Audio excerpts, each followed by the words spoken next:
Hello friends, welcome back to my another blog my ride in my country. आज का topic, जैसा कि आपने थंबनेल देखा, आज हम बात करने वाले हैं XUV 500 के स्टीयरिंग के लिए। और मेरे एक सब्सक्राइबर हैं जिन्होंने मेरे से पूछा है कि XUV 500 में जब हम स्टीयरिंग को टर्न करते हैं राइट या लेफ्ट में, तो एक वाइनिंग नॉइज़ आता है, और जब पूरा स्टीयरिंग को अगर हम मतलब कट करते हैं तो घें घें मतलब वाइनिंग नॉइज़ वहाँ पे आने लगती है। तो इसके लिए मेरे साथ भी एक ये हुआ था। मेरे को भी कभी कभी लगने लगता था कि शायद मेरे स्टीयरिंग रैक में प्रॉब्लम है, या हो सकता है कि मेरा हाइड्रोलिक पंप प्रॉब्लम कर रहा है। तो उसके बाद में मैं काफ़ी लोगों से मिला, और मैंने अपने, जैसा कि मैं मोस्टली गाड़ी अपनी क्योंकि सर्विस सेंटर में ही कराता हूँ, तो मैंने सर्विस सेंटर में भी दिखाया। और ये मैंने तब कराया कि जब मैंने गाड़ी का अपना सस्पेंशन का काम कराया था, क्योंकि मेरी गाड़ी 1 लाख किलोमीटर चल चुकी थी, तो मेरे को सस्पेंशन कराना था। तभी मैंने उस वाइनिंग नॉइज़ के बारे में बात की। और क्योंकि गाड़ी का जो एक सर्विस है, इसका इंटरवल है, वहाँ पे पावर स्टीयरिंग 80,000 किलोमीटर पे चेंज होता है। इसका पावर स्टीयरिंग का फ्लूइड जो चेंज होता है, तो मेरे को वो चेंज भी कराना था। बट उसने मेरे को बोला कि सर, चेंज कराने की कोई ज़रूरत नहीं है, और आप इसको चलाइए। तो मैंने कहा ठीक है, मैं इसको चलाता हूँ। बट वो क्या था ना, होता है आपके दिमाग में कभी कभी कि बस ये क्यों आ रहा है, मैं गाड़ी को पूरी काटता हूँ तो घें घें किसी आवाज़ क्यों आ रही है, ये वाइनिंग नॉइज़ क्यों आ रही है।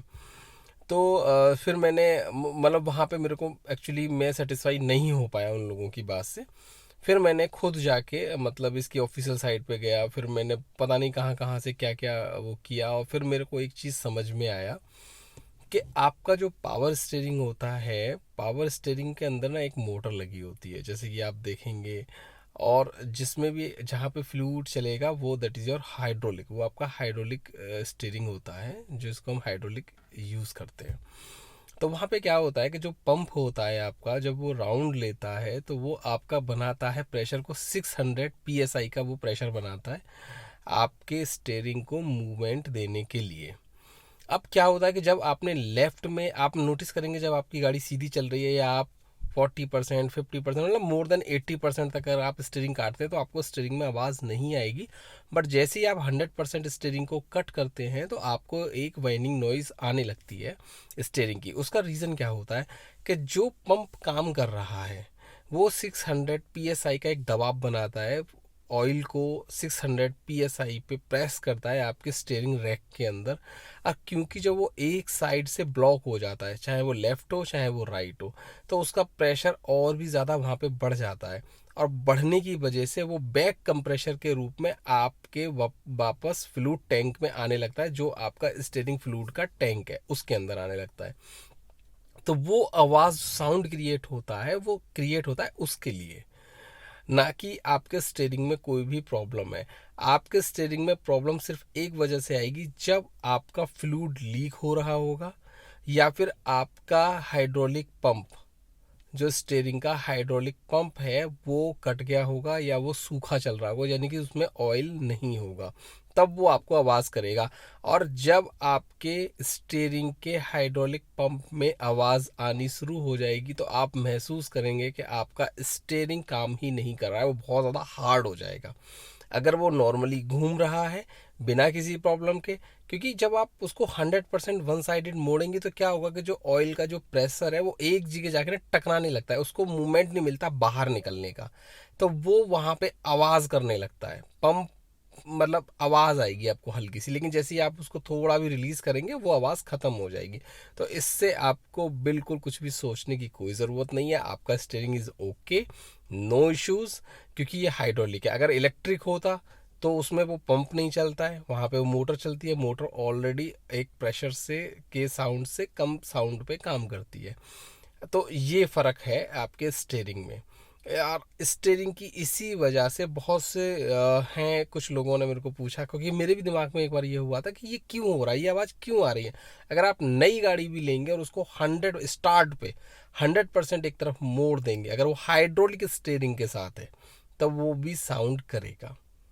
बस इतना कर सकते, हो सकता है कि वो साउंड थोड़ा कम होगा बशर्ते पुरानी से, क्योंकि देखो पुरानी होगी तो पंप थोड़ा सा चलेगा, तो ऑब्वियस सी बात है उसके जो रिंग्स होते हैं अंदर के, जो पिस्टन्स जो घूमता है हाइड्रोलिक पंप के अंदर एक पिस्टन होता है, वो थोड़ा बहुत देखिए उसमें तो आएगी आवाज़, क्योंकि जब ऑयल भी पुराना हो जाता है।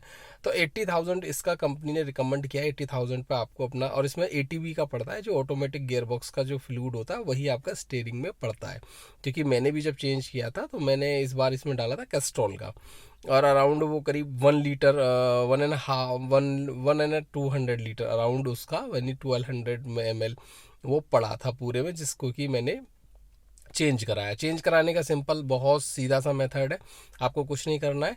आपको सीधा सीधा जाके गाड़ी के बीच में आपको जैक लगाना है, गाड़ी को उठाना, जिससे दोनों पहिए इसके हवा में हो जाएंगे। आपको गाड़ी को स्टार्ट नहीं करना है, और जहाँ पे इसका फ्लूइड का लगा हुआ है, क्या बोलते हैं, जो इसकी फ्लूइड बॉटल है, वहाँ से आप जो इनपुट है, जो बॉटल के अंदर इन आ रहा है, आपको वो पाइप निकालना है। और जब आप स्टीयरिंग को लेफ्ट 5 टाइम्स, राइट 5 टाइम्स जब आप मूव करेंगे, तो आप नोटिस करेंगे कि ऑयल बाहर आ रहा है। वो ऑयल आपका बाहर आने दीजिए। उसके बाद आपको गाड़ी को स्टार्ट नहीं करना है, बिल्कुल भी, मैं आपको बार बार बोल रहा हूँ, आपको स्टार्ट नहीं करना है। उसके बाद फिर आप उसको वापस से लगा देंगे एंड आप उसमें नया ATV फ्यूल को फिलअप कर देंगे। Again 5 times right side and 5 times left side आप स्टीयरिंग को कट करेंगे। फ्लूइड लेवल कम होता है, आप उसमें दोबारा से फ्लूइड डालेंगे। फ्यूल डालने के बाद में फिर से आपको again 5 times right and 5 times left, again आपको ये 5 टाइम्स करके 5 टाइम्स करना है। और ध्यान रखिएगा, जब भी आप 5 टाइम्स इसको राइट कट करेंगे एंड 5 टाइम्स आप लेफ्ट कट करेंगे, उसके बाद 30 सेकेंड्स के लिए आपको स्टीयरिंग छोड़ देना है, ना राइट करना है ना लेफ्ट करना है। अगेन जब 30 सेकेंड हो जाएंगे, फिर आपको 5 टाइम्स राइट साइड कट करना है and 5 times left side cut करना है। फिर 30 सेकेंड्स के लिए आपको छोड़ देना है। ऐसे करके आप इसकी जो इसके अंदर हवा आ जाएगी उसको आप निकाल पाएंगे, और आप अपने स्टीयरिंग फ्लूइड को इजीली चेंज कर पाएंगे। ओके फ्रेंड्स, आई होप कि आपको समझ में आ गया होगा। और अगर इसके बाद भी अगर आपके कोई भी सुझाव है तो आप प्लीज़ मुझे सुझाव दें, और अगर आपकी कोई भी क्वेरीज है XUV से रिगार्डिंग, तो प्लीज़ आप मेरे से कमेंट करके पूछ सकते हैं।